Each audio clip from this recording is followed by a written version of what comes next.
여러분, 서울보다 더 서울 같은 도시가 있다면 믿으시겠습니까? 비행기에서 내리자마자 보였습니다. 도심을 달리는 현대차와 기아차, 거리마다 빼곡히 들어선 한글 간판, 그리고 익숙하게만 느껴지는 서울식 아파트. 편의점에선 한국어를 써야 도시락을 살 수 있고, 학교에선 한글이 정규 과목이 되었으며, 집집마다 온돌과 신발장이 기본이 되어 있었습니다. 그런데 이 모든 변화가 누가 시킨 것도 강요한 것도 아닌 그들 스스로의 선택이었다면 어떠시겠습니까? 지금 이 순간에도 서울을 닮아가고 있는 그 도시, 그 한가운데에는 대한민국이라는 이름이 조용히 그리고 단단하게 자리하고 있었습니다. 한국에서의 4년이 지나고 드디어 몽골 땅을 밟았습니다. 비행기에서 내려 공항 출구로 향하는 동안 가슴이 설렜습니다. 울란바토르, 제 고향이 그리웠으니까요. 하지만 공항 주차장에 들어서자마자 눈앞에 펼쳐진 광경에 걸음이 멈췄습니다. 빼곡히 늘어선 현대와 기아 자동차들이 시선을 사로잡았죠. 어디서 많이 본 듯한 디자인, 그리고 한국에서 흔히 볼 수 있는 그 차량들이 제 고향 땅에 가득했습니다. 이게 진짜 몽골이 맞나 싶었어요. 혼란스러운 마음으로 공항을 빠져나와 택시를 탔습니다. 택시기사는 저를 보자마자 미소를 지었어요. 택시기사가 말했습니다. 한국에서 왔냐고요. 몽골어와 한국어를 섞어 말하는 그 모습이 낯설었습니다. 저는 그저 몽골인인데 왜 한국에서 왔다고 생각하는지 궁금했어요. 제 옷차림이나 분위기가 한국적으로 보였나 봅니다. 창밖으로 보이는 풍경은 더욱 혼란스러웠습니다. 한글로 된 간판들이 거리마다 가득했어요. BBQ 치킨, 이마트 24와 롯데리아, 그리고 수많은 한국식 카페들까지. 서울에 있는 건지 울란바토르에 있는 건지 구분이 안 될 정도였습니다. 몽골의 전통적인 모습을 기대했는데 눈앞에 펼쳐진 것은 서울의 한거리와 같았어요. 택시는 시내를 지나며 더 많은 한국 브랜드들을 보여주었습니다. 식당, 카페, 편의점, 심지어 한글 학원까지 서울의 강남 거리를 그대로 옮겨놓은 듯했죠. 저는 창밖을 바라보며 깊은 한숨을 내쉬었습니다. 한국에서 벗어나 고향으로 돌아왔다고 생각했는데 여전히 한국에 있는 것 같은 기분이었어요. 택시에서 내려 약속 장소로 향했습니다. 저를 마중 나온 사람은 의외의 인물이었어요. 나르강, 몽골의 대표적인 국수주의 인플루언서였습니다. 그가 왜 절 마중 나왔는지 이해할 수 없었어요. 나르강은 냉소적인 표정으로 저를 바라보았습니다. 나르강이 비꼬듯 말했어요. 서울 물 좀 먹었다고 이제 고향도 낯설게 느껴지냐고요. 그 말에 가슴이 찔렸습니다. 실제로 그랬으니까요. 고향이 낯설게 느껴졌습니다. 하지만 그건 제가 변해서가 아니라 제 고향이 변해버렸기 때문이었어요. 나르강의 눈빛은 차가웠습니다. 그는 제가 한국에서 공부하고 돌아온 것을 못마땅하게 여기는 듯했어요. 몽골의 정체성을 지켜야 한다는 그의 신념과 제 존재가 충돌하는 느낌이었습니다. 그는 저를 비난하듯 바라보며 말했어요. 한국 문화에 물든 몽골을 어떻게 생각하냐고요. 저는 대답하지 못했습니다. 솔직히 혼란스러웠으니까요. 한국에서 배우고 경험한 것들이 소중했지만 고향이 이렇게 변해버린 모습에 당혹스러웠어요. 나르강은 제 침묵을 승리로 여기는 듯했습니다. 그는 이제 몽골인들이 현실을 직시해야 할 때라고 말했어요. 우리의 정체성을 지키자는 것이었습니다. 그 순간 저는 깨달았어요. 이것은 단순한 문화 충돌이 아니라 더 깊은 무언가였습니다. 정체성과 변화, 전통과 현대화 사이의 갈등이었어요. 그리고 저는 그 중심에 서 있었습니다. 한국에서 공부하고 돌아온 몽골인으로서 두 세계 사이에 서 있는 사람으로서요. 제 주변은 변했고 저도 변했습니다. 하지만 그 변화가 나쁜 것인지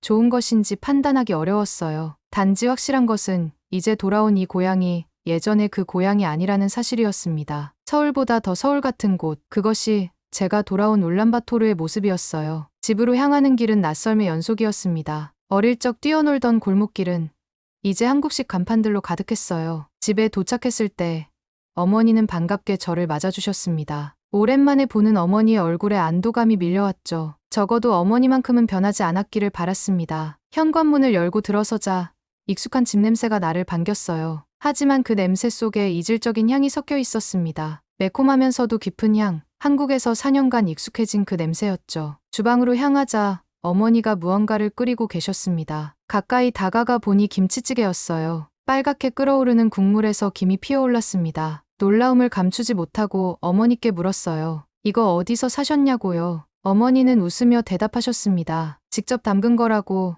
요즘 몽골 엄마들은 다 김치를 담근다고요. 그 말에 더욱 놀랐습니다. 저조차도 김치를 담그는 법을 모르는데 어머니는 이미 마스터가 되어 있었어요. 냉장고를 열어보니 더 큰 충격이 기다리고 있었습니다. 한글로 가득한 식품, 고추장, 된장, 그리고 각종 한국 소스들이 가득했어요. 심지어 특별한 칸에는 김치가 따로 보관되어 있었습니다. 어머니는 자랑스럽게 말씀하셨어요. 동네 엄마들과 함께 김치 마스터 채팅방을 만들어 레시피를 공유한다고요. 저녁 식사는 완전한 한식이었습니다. 잡채, 불고기, 그리고 어머니가 끓인 김치찌개까지. 어머니의 손맛은 여전했지만 그 맛은 이제 한국화되어 있었어요. 어머니는 한국 드라마를 보며 요리법을 배웠다고 자랑스럽게 말씀하셨습니다. 심지어 한국어도 조금씩 배우고 계시다고요. 식사를 마치고 거실에서 쉬고 있을 때 TV 나르강의 목소리가 들렸습니다. 그는 SNS에 올린 경고 영상이 뉴스에 소개되고 있었어요. 나르강은 강한 어조로 말했습니다. 한국식 음식은 단지 입맛의 식민지일 뿐이라고요. 전통을 잃어가는 몽골을 걱정하는 말이었죠. 그 말을 듣고 씁쓸한 미소를 지었습니다. 한국에서 생활하며 저도 많은 것이 변했어요. 한국 음식을 좋아하게 되었고 한국의 생활 방식에 익숙해졌습니다. 그런데 고향에 돌아오니 오히려 제가 적응해야 할 것이 없었어요. 이미 몽골이 한국화되어 있었으니까요. 어머니는 나르강의 말에 웃으며 고개를 저으셨습니다. 문화는 변하는 것이라고, 좋은 것을 받아들이는 건 자연스러운 일이라고 말씀하셨어요. 어머니의 실용적인 태도가 놀라웠습니다. 나르강과 같은 사람들이 우려하는 정체성의 문제보다 일상의 편리함과 맛있는 음식을 선택하신 거죠. 밤이 깊어갈수록 생각이 많아졌습니다. 한국에서 배운 것들, 경험한 것들이 과연 몽골에 어떤 의미가 있을까요? 나르강이 말한 것처럼 정체성을 잃어가는 것일까요? 아니면 어머니처럼 새로운 것을 받아들이며 발전하는 것일까요? 그 답을 찾기 위해 저는 더 많은 것을 보고 느껴야 했습니다. 잠들기 전 창밖을 바라보았어요. 울란바토르의 밤하늘은 여전히 그대로였습니다. 수많은 별들이 빛나고 멀리서 들려오는 도시의 소음. 하지만 그 소음 속에는 이제 한국 노래도 섞여 있었어요. 변화는 이미 시작되었고 저는 그 변화의 한가운데 서 있었습니다. 내일은 어떤 모습의 몽골을 만나게 될까요? 기대와 두려움이 공존하는 마음으로 잠에 들었습니다. 다음 날 오랜만에 옛 친구들과의 만남이 있었습니다. 대학 시절 함께 공부했던 친구들이 저를 위해 모임을 마련해 주었죠. 카페에 들어서자 반가운 얼굴들이 저를 맞이했어요. 마치 시간이 멈춘 것처럼 모두 그대로였습니다. 하지만 대화의 주제는 달라져 있었어요. 친구들은 제 서울대 졸업장에 대해 끊임없이 물었습니다. 어떻게 합격했는지, 한국 생활은 어땠는지, 서울대 캠퍼스는 어떤지 등등.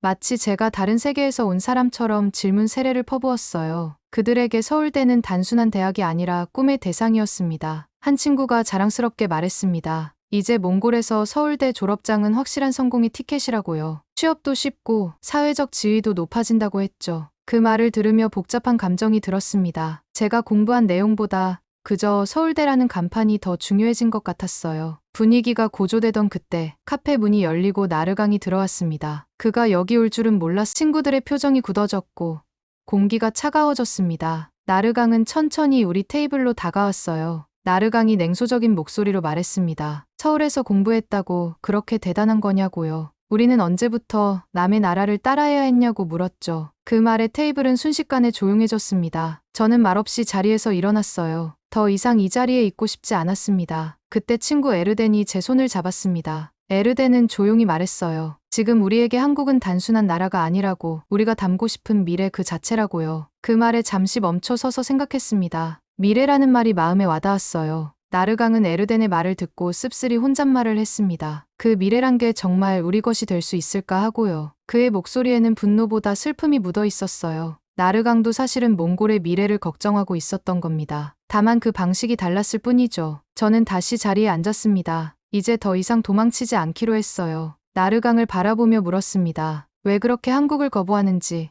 우리가 배우고 발전하는 게 그렇게 나쁜 일인지 물었죠. 나르강은 잠시 침묵했습니다. 그리고 천천히 말했어요. 배우는 것은 좋지만 자신을 잃어버리면 안 된다고요. 우리는 몽골인이고 우리만의 역사와 문화가 있다고 말했죠. 그의 말에도 일리가 있었습니다. 발전을 위해 정체성을 완전히 버리는 것은 옳지 않았어요. 그러나 에르덴이 다시 말했습니다. 우리는 정체성을 버리는 게 아니라 더 나은 것을 받아들이는 것이라고요. 한국의 모든 것을 맹목적으로 따라하는 게 아니라 우리에게 필요한 것을 선택적으로 받아들이는 것이라고 말했죠. 그 말에 나르강도 잠시 생각에 잠겼습니다. 대화는 점차 토론으로 변해갔어요. 한국화된 몽골의 현실, 우리의 정체성, 그리고 미래에 대한 진지한 논의였습니다. 나르강의 태도도 조금씩 부드러워졌어요. 그도 단순한 반대가 아니라 진정한 고민을 하고 있었던 겁니다. 몇 시간 동안의 대화가 끝나고 우리는 각자의 생각을 정리했습니다. 완전한 합의에 이르지는 못했지만 서로의 입장을 이해하게 되었어요. 나르강도 마지막에는 미소를 지으며 자리를 떠났습니다. 변화는 이미 시작되었고 우리는 그 속에서 균형을 찾아야 했어요. 친구들과 헤어지며 생각했습니다. 한국과 몽골 두 문화 사이에서 우리는 어떤 길을 걸어가야 할까요? 단순한 모방이 아닌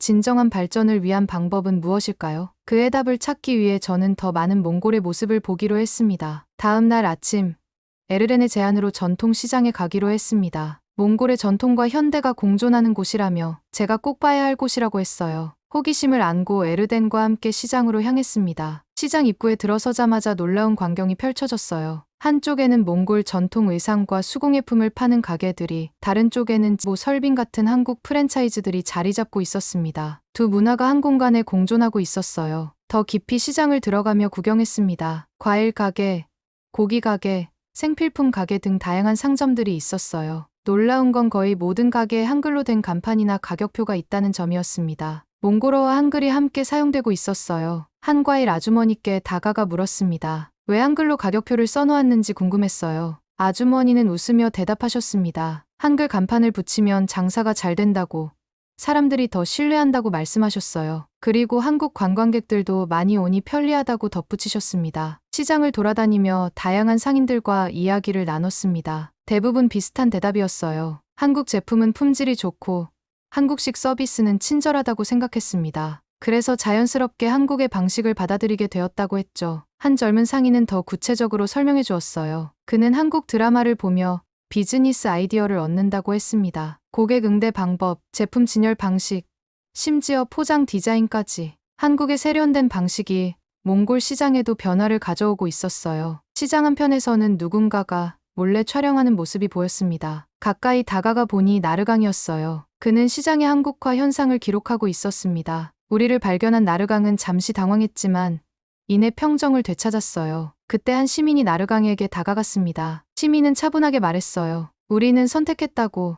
한국이 좋으니까. 누가 강요한 적 없다고요. 그 말에 나르강은 말문이 막혔습니다. 그의 표정에서 혼란이 읽혔어요. 에르덴과 저는 조용히 그 광경을 지켜보았습니다. 나르강의 고민이 이해됐어요. 그는 외부의 영향력을 걱정했지만 실제로는 몽골인들의 자발적인 선택이었던 겁니다. 강요가 아닌 선택이었죠. 시장을 나오며 에르덴에게 물었습니다. 몽골 사람들은 정말 한국을 좋아하는지, 그저 유행을 따르는 건 아닌지 궁금했어요. 에르덴은 진지하게 대답했습니다. 처음에는 단순한 유행이었을지 모르지만 이제는 생활 방식이 되었다고요. 한국의 체계적이고 효율적인 시스템, 세련된 디자인, 그리고 품질에 대한 신뢰, 이런 것들이 몽골인들의 마음을 사로잡았다고 설명해 주었습니다. 거리를 걸으며 한국에서 들었던 말이 떠올랐습니다. 과거 우리는 배웠고 이제는 누군가가 우리를 배우고 있다. 그 말의 의미를 이제야 실감하게 되었습니다. 한국이 미국이나 일본을 모델로 발전했듯이 이제 몽골은 한국을 모델로 삼고 있었어요. 하지만 단순한 모방이 아니라 몽골만의 방식으로 한국의 장점을 받아들이고 있었습니다. 이것은 문화의 자연스러운 흐름이었어요. 더 나은 것을 배우고 발전하는 과정. 그 과정에서 몽골의 정체성도 새롭게 정의되고 있었습니다. 에르덴과 헤어지기 전 그는 한 가지 제안을 했어요. 내일은 그의 조카가 다니는 초등학교에 함께 가보자고 했습니다. 미래 세대가 어떻게 자라고 있는지 보여주고 싶다고 했죠. 저는 기꺼이 그 제안을 받아들였습니다. 몽골의 미래를 이끌어갈 아이들, 그들의 모습이 궁금했으니까요. 다음 날 아침, 에르덴과 함께 그의 조카 자이탄이 다니는 초등학교를 방문했습니다. 학교 앞에 도착하자 아이들이 즐겁게 뛰어노는 모습이 보였어요. 언뜻 보기에는 평범한 몽골의 초등학교 같았습니다. 하지만 교문을 지나 안으로 들어서자 달라진 풍경이 펼쳐졌어요. 교실 창문마다 한글 자음과 모음이 붙어 있었고 복도 벽에는 서울대, 연세대, 고려대 같은 한국 대학들의 포스터가 가득했습니다. 마치 한국의 학교에 온 것 같은 느낌이었어요. 에르덴은 자이탄의 교실로 저를 안내했습니다. 자이탄은 4학년으로 활발하고 호기심 많은 아이였어요. 그의 교실에 들어서자 더 놀라운 광경이 펼쳐졌습니다. 교실 뒤편에는 한글 차트가 붙어 있었고 한국 드라마의 대사를 따라 읽는 연습 문장들이 칠판에 적혀 있었어요. 담임 선생님 세를책이 저희를 반갑게 맞아주셨습니다. 세를책 선생님은 한국에서 교육학을 공부하고 돌아온 분이셨어요. 선생님은 자랑스럽게 설명해 주셨습니다. 이제 몽골의 초등학교에서는 정규 과목으로 한국어를 가르친다고요. 영어만큼 중요한 외국어로 자리 잡았다고 했죠. 수업 시간이 되자 아이들이 자리에 앉았습니다. 오늘은 특별히 한국어 수업이었어요. 새를 책 선생님은 저를 아이들에게 소개해 주셨고 한국에서 공부한 경험을 나눠달라고 부탁하셨습니다. 저는 긴장된 마음으로 아이들 앞에 섰어요. 한국에서의 생활, 서울대학교에서의 공부, 그리고 한국 문화에 대한 이야기를 간단히 나눴습니다. 아이들의 눈이 반짝였어요. 그들에게 제 이야기는 꿈과 희망처럼 들렸나 봅니다. 질문 시간이 되자 여러 아이들이 손을 들었습니다. 한 아이가 물었어요. 서울대는 정말 크냐고요. 다른 아이는 한국 음식 중에 무엇이 가장 맛있냐고 물었죠. 그리고 또 다른 아이는 자랑스럽게 말했습니다. 서울대에 가고 싶다고. 아빠가 거기 가면 성공한 거라고 했대요. 그 말을 들으며 가슴이 뭉클해졌습니다. 이 아이들에게 한국, 그리고 서울대는 단순한 외국이나 학교가 아니었어요. 그것은 꿈이자 목표였습니다. 더 나은 미래를 위한 희망이었죠. 수업이 끝난 후 세르책 선생님과 이야기를 나눴습니다. 선생님은 진지하게 말씀하셨어요. 이젠 한국어가 영어보다 중요해졌다고. 아이들의 미래엔 필수라고요. 몽골과 한국의 경제적, 문화적 교류가 계속 증가하고 있어 한국어 구사력은 큰 경쟁력이 된다고 설명해 주셨습니다. 또한 선생님은 한국의 교육 방식도 많이 도입하고 있다고 했어요. 협동학습, 창의적 사고, 문제 해결 능력을 키우는 방식들을 몽골 교육에 접목하고 있다고 했죠. 그것은 단순한 언어 학습을 넘어선 교육 혁신이었습니다. 교실을 나오며 복도에서 자이탄을 만났어요. 그는 쑥스러운 듯 저에게 다가와 한국어로 인사했습니다. 안녕하세요. 저는 자이탄입니다. 서툴지만 진심이 담긴 인사였어요. 저는 미소를 지으며 한국어로 대답했습니다. 자이탄의 얼굴에 기쁨이 번졌어요. 에르덴은 조카를 자랑스럽게 바라보았습니다. 그는 조용히 말했어요. 이것이 우리의 미래라고. 아이들은 두 문화를 자연스럽게 받아들이며 자라고 있다고요. 그들에게는 갈등이 없었습니다. 한국 문화든 몽골 문화든 모두 자신의 것으로 받아들이고 있었어요. 학교를 나오며 생각에 잠겼습니다. 교실에서 본 아이들의 눈, 그들의 꿈과 희망. 그것은 단순한 한류의 영향이 아니었어요. 더 나은 미래를 향한 진정한 열망이었습니다. 한글이 그들에게는 미래를 여는 열쇠가 되고 있었어요. 그리고 그 과정에서 몽골의 정체성도 새롭게 정의되고 있었습니다. 전통을 버리는 것이 아니라 새로운 요소를 받아들이며 발전하는 모습이었어요. 그것은 자연스러운 문화의 진화였고 아이들은 그 중심에 서 있었습니다. 다음 날, 오랜 친구 마르카이의 초대로 그의 새 집들이에 참석했습니다. 마르카이는 한국 기업에서 일하며 성공한 케이스였어요. 그가 사는 아파트는 울란바토르 신도시에 위치한 현대 힐스라는 고급 단지였습니다. 이름부터가 한국적이었죠. 아파트 단지에 들어서자 마치 서울의 강남에 온 듯한 느낌이 들었습니다. 깔끔하게 정돈된 조경, 세련된 외관 디자인, 그리고 곳곳에 한글로 된 안내판까지. 이곳은 몽골이 아닌 듯했어요. 마르카이의 집에 도착하자 그가 반갑게 맞아주었습니다. 현관문을 열고 들어서자 완벽하게 한국식으로 꾸며진 인테리어에 놀랐어요. 마치 서울의 어느 아파트에 들어온 것 같았습니다. 김치 냉장고, 인덕션, 그리고 바닥에는 온돌까지. 서울에서 보던 그대로의 모습이었어요. 마르카이는 자랑스럽게 집을 소개했습니다. 이 아파트 단지는 포스코가 지었다고, 한국의 기술과 디자인을 그대로 가져왔다고 설명했어요. 그는 특히 바닥 난방 시스템을 자랑했습니다. 몽골의 추운 겨울에 온돌은 혁명과도 같다고 했죠. 거실에 앉아 이야기를 나누는 동안 문득 궁금한 점이 생겼습니다. 왜 이렇게 한국식으로 모든 것을 갖추려고 하는지, 몽골 전통 가옥의 장점은 없는지 물었어요. 마르카이는 진지하게 대답했습니다. 이것은 단순한 유행 따라하기가 아니라고, 실용성과 효율성을 따진 결과라고요. 온돌은 몽골의 추위에 완벽하게 맞고, 김치냉장고는 발효식품 보관에 최적이며, 인덕션은 에너지 효율이 높다고 설명했어요. 그는 문화적 자존심보다 실제 삶의 질을 중요시했습니다. 저녁 식사 시간이 되자 더 많은 친구들이 모였습니다. 그리고 뜻밖에도 나르강도 모습을 드러냈어요. 마르카이가 그를 초대한 모양이었습니다. 나르강은 처음에는 비웃는 듯한 표정이었지만 점차 주변을 관찰하며 생각에 잠기는 듯했어요. 식사는 한국식과 몽골식이 조화롭게 어우러진 퓨전 요리였습니다. 불고기, 갈비, 그리고 몽골 전통 요리인 허르어까지 두 문화의 맛이 조화롭게 어우러졌어요. 마르카이는 말했습니다. 이것이 바로 현대 몽골의 모습이라고, 전통과 새로움의 조화라고요. 식사 후 나르강이 조용히 발코니로 나가는 모습이 보였습니다. 저는 그를 따라 나갔어요. 나르강은 도시의 불빛을 바라보며 생각에 잠겨 있었습니다. 그는 한숨을 쉬며 말했어요. 이게 진짜 우리가 만든 시스템이 아니라니, 라고요. 그의 목소리에는 좌절감이 묻어 있었습니다. 나르강에게 물었어요. 정말 우리 것이 아니라고 생각하는지, 우리가 선택하고 발전시킨 것은 우리 것이 될 수 없는지 물었죠. 나르강은 잠시 침묵했습니다. 그리고 조용히 대답했어요. 자신은 그저 몽골의 정체성이 완전히 사라질까봐 두려웠다고. 하지만 오늘 본 것처럼 두 문화가 조화롭게 공존할 수 있다면 나쁘지 않을 수도 있다고요. 그의 태도에 변화가 느껴졌습니다. 밤이 깊어가며 대화는 더 진지해졌어요. 몽골의 미래, 문화적 정체성, 그리고 발전 방향에 대한 이야기. 나르강도 점차 마음을 열고 대화에 참여했습니다. 그는 여전히 전통을 중요시했지만 변화의 필요성도 인정하기 시작했어요. 밤늦게 집으로 돌아오는 길, 울란바토르의 밤거리를 걸으며 생각했습니다. 집 한 채에 담긴 서울, 그것은 단순한 모방이 아니었어요. 그것은 더 나은 삶을 위한 선택이었고, 그 과정에서 몽골만의 새로운 문화가 만들어지고 있었습니다. 다음 날, 카페에서 한국 친구와 화상통화를 하기로 했습니다. 조용한 카페를 찾아 자리에 앉았어요. 통화가 시작되자 자연스럽게 한국어로 대화를 나눴습니다. 서울 생활, 공부, 그리고 앞으로의 계획에 대해 이야기했죠. 통화를 하는 동안 주변에서 시선이 느껴졌어요. 돌아보니 몇몇 사람들이 제 대화에 귀를 기울이고 있었습니다. 특히 한 대학생, 어린이, 그리고 과일 상인으로 보이는 분까지. 그들의 눈에는 호기심이 가득했어요. 통화를 마치자 그들이 다가왔습니다. 부끄러운 듯 말을 건넸어요. 그냥 한국말 한마디만 해달라고.